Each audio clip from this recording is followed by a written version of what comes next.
ಇವತ್ತಿನ ದಿನ ಶಿವಮೊಗ್ಗ ನಗರದಲ್ಲಿ ಶಿವಮೊಗ್ಗ ವಿರೂಪಾಕ್ಷ ಅವರಿಗೆ ಈ ಸರ್ಕಾರಿ ಶಾಲೆಯ ಹುಡುಗರು ಕಣ್ಣಿಗೆ ಬಿದ್ದರು. ಕೈಯಲ್ಲಿ ಕವರ್ ಇಟ್ಕೊಂಡು ಗಿಡಗಳನ್ನೆಲ್ಲ ಇಟ್ಕೊಂಡಿದ್ರು, ಬೀಜ ಗೊಬ್ಬರದ್ದೆಲ್ಲ ಪ್ಯಾಕೆಟನ್ನು ಇಟ್ಕೊಂಡಿದ್ರು. ಮಾತಾಡ್ಸೋಣ ಬನ್ನಿ.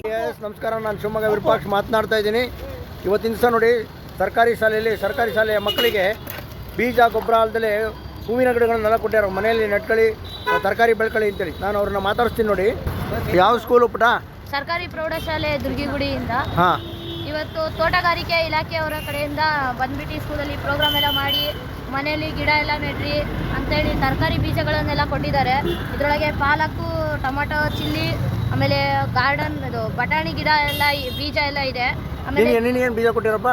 ನಮಗೂ ಎಲ್ಲರಿಗೂ ಒಂದೇ ಥರ ಬೀಜಗಳನ್ನ ಕೊಟ್ಟಿದ್ದಾರೆ. ಆಮೇಲೆ ಗಿಡ ಎಲ್ಲ ಕೊಟ್ಟಿದ್ದಾರೆ, ಗೊಬ್ಬರನ್ನು ಕೊಟ್ಟಾರ.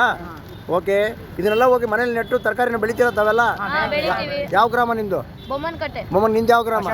ಅದು ಎಲ್ಲ ಬೆಳಿತೀರಾ ಪಾಟ್ ಒಳಗೆ? ಓಕೆ, ಒಳ್ಳೇದಾಗಲಿ. ನೋಡಿ, ಈ ಥರ ಎಲ್ಲ ತರಕಾರಿನೆಲ್ಲ ಬೆಳಿಬೇಕು ಅಂತ ಹೇಳ್ತಕ್ಕಂಥ ಒಂದು ಇದು ಪ್ರಯೋಗ ಇದು.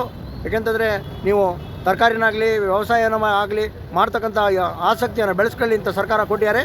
ಧನ್ಯವಾದಗಳು, ನಮಸ್ಕಾರ.